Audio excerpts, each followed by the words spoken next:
In 1513, a man was arrested in Florence, hung from his wrists with his arms tied behind his back, and dropped 6 times in a row. The device was called the strappado, and it tore the shoulders out of their sockets. His name was Niccolo Machiavelli. The men who once feared him were now mocking his screams. So when they finally let him go, broken and exiled to a small farmhouse, he picked up a pen and wrote the most dangerous book in human history. A book the Catholic Church would later ban for over 400 years. A book that taught one terrifying lesson about people who try to belittle you.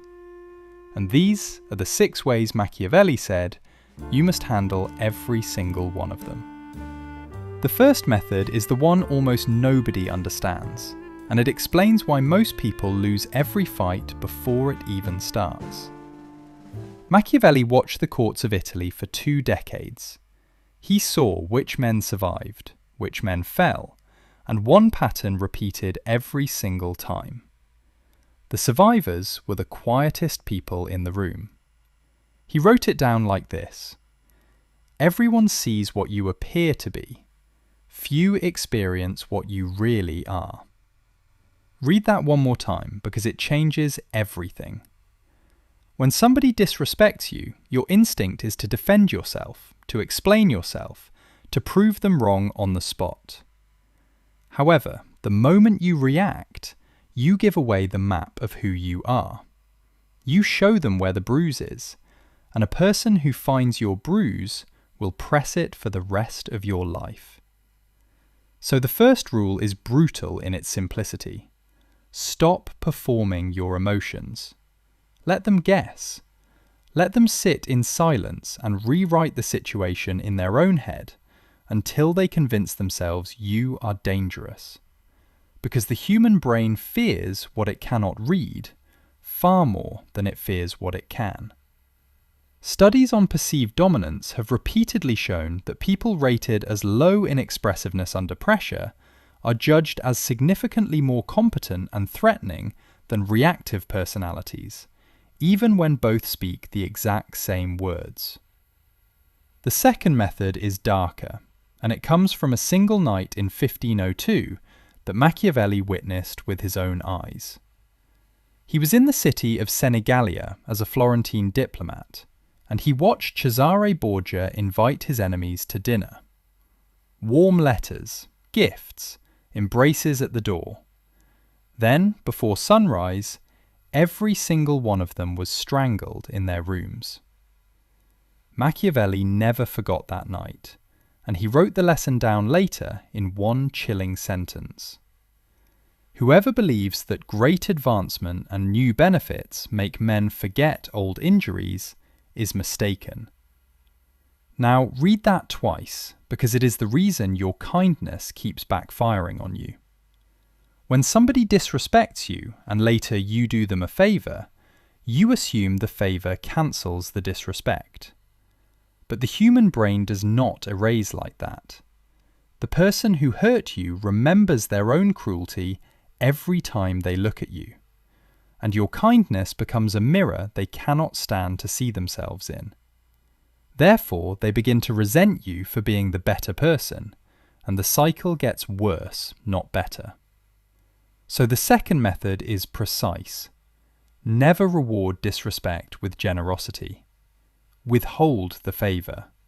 Withhold the introduction. Withhold the help they did not earn. This is not pettiness.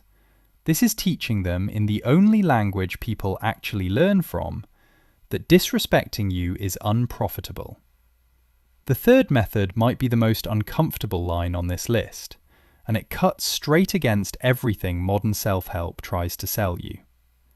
Machiavelli was so direct about this idea that he repeated it in 3 separate chapters of The Prince. It is much safer to be feared than loved, because love is preserved by a chain of obligation that men, being selfish, will break the moment it suits them. But fear holds you steady because it is held in place by the dread of consequence, and consequence never fails. Now, most people read that line and assume Machiavelli wanted you to be cruel. He absolutely did not. He was telling you something far more practical. Respect built on people liking you is fragile, because the second they stop liking you, the respect evaporates with it. However, respect built on consequence is permanent. Therefore, when somebody disrespects you, the third method is to make sure that disrespect costs them something measurable. Maybe it costs them your time. Maybe it costs them an introduction you would have made. Maybe it costs them access to a room they wanted to be in. The point is, the next time they consider crossing you, their brain runs the math, and the math says no.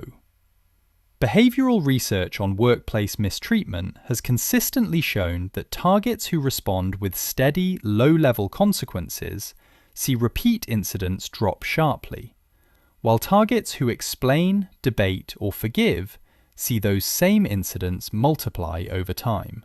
The fourth method is the one that separates strategists from victims, and almost everybody gets this exactly backwards. There is a story buried in Machiavelli's letters about an ambassador who insulted him in front of an entire court. Machiavelli, instead of arguing, simply smiled, bowed slightly, and walked out of the room without a single word. 3 months later, that same ambassador was suddenly removed from his post, his trade contracts cancelled, his reputation in pieces. Whether Machiavelli engineered it or simply waited for fortune to handle it, he never wrote down. What he did write was this: people should either be caressed or crushed. If you do them minor damage, they will get their revenge, but if you cripple them, there is nothing they can do. Therefore, the fourth method is the rule of finality. If somebody disrespects you and you decide to respond, your response cannot be small. A small response gives the other person a reason to retaliate. A complete response, where their position is permanently weakened, ends the conflict entirely. Now, this does not mean violence. Machiavelli never argued for actual violence in personal life. It means that if you draw a line, you do not draw it twice. You draw it once. You enforce it absolutely. And you never explain yourself afterward, because explanation is weakness, and silence after a final move is the loudest sound a human being can hear. And here is where the entire game flips, because the fifth method is the one Machiavelli stole directly from the family that tortured him. Think about that for a second. The Medici family had him arrested. They broke his body on the strappado. They destroyed his entire career. And from inside their dungeon, Machiavelli was studying them the whole time. He noticed something nobody else had. The Medici never announced their moves. They simply made them. Years later, he wrote down what he learned. No enterprise is more likely to succeed than one concealed from the enemy until it is ripe for execution. So, when somebody disrespects you, the fifth method is to never warn them, never threaten, never even let them know you noticed. Because the moment you announce your intentions, you give the other side time to build a defense, and the entire advantage flips to them.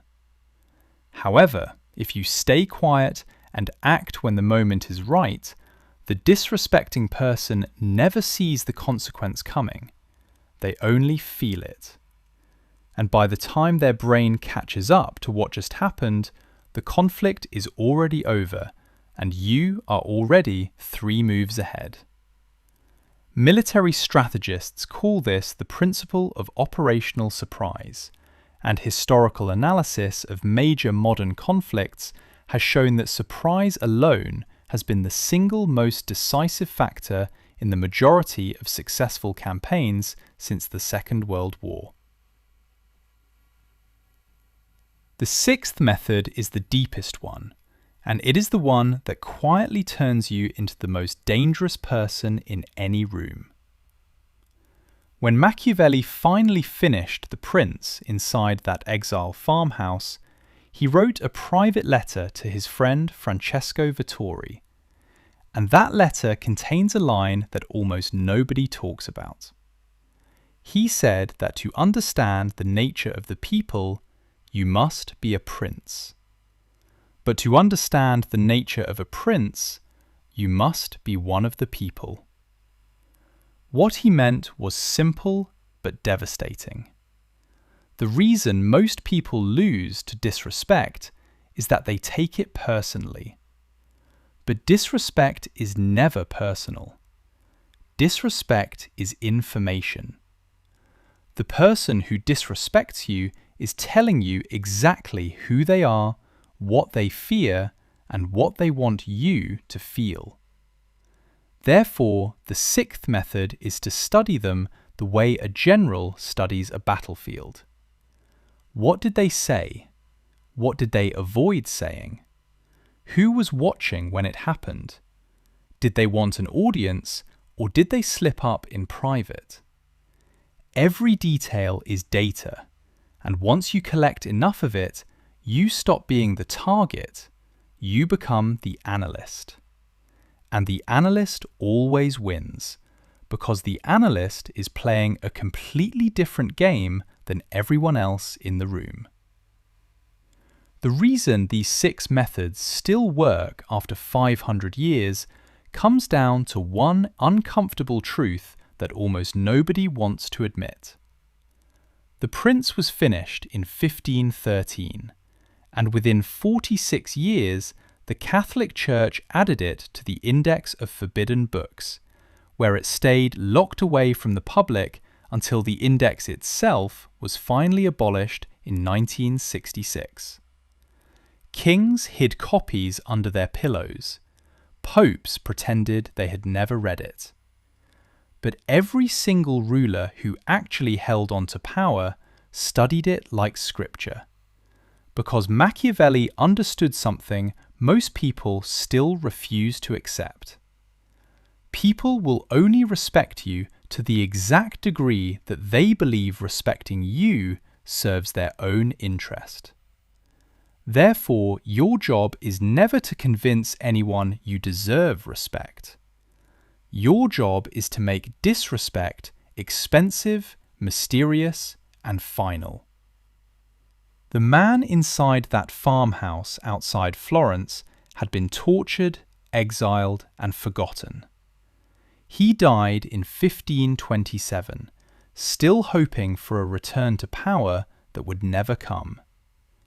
But the ideas sitting on his desk would outlive every single one of his enemies. And now those ideas are sitting in your head. So the next time someone tries to belittle you, remember, you are holding 6 tools. Silence, the withheld favour, the cost of consequence, the final response, the hidden plan, and the cold study of the person who already showed you exactly who they are. Use them carefully, because power that lasts is never loud. Power that lasts is only inevitable. If this rewired the way you think about respect, the next video on screen breaks down the 7 laws of power that Robert Greene built directly on top of Machiavelli's foundation. And once you see them stacked together, you will never look at a single conversation the same way again.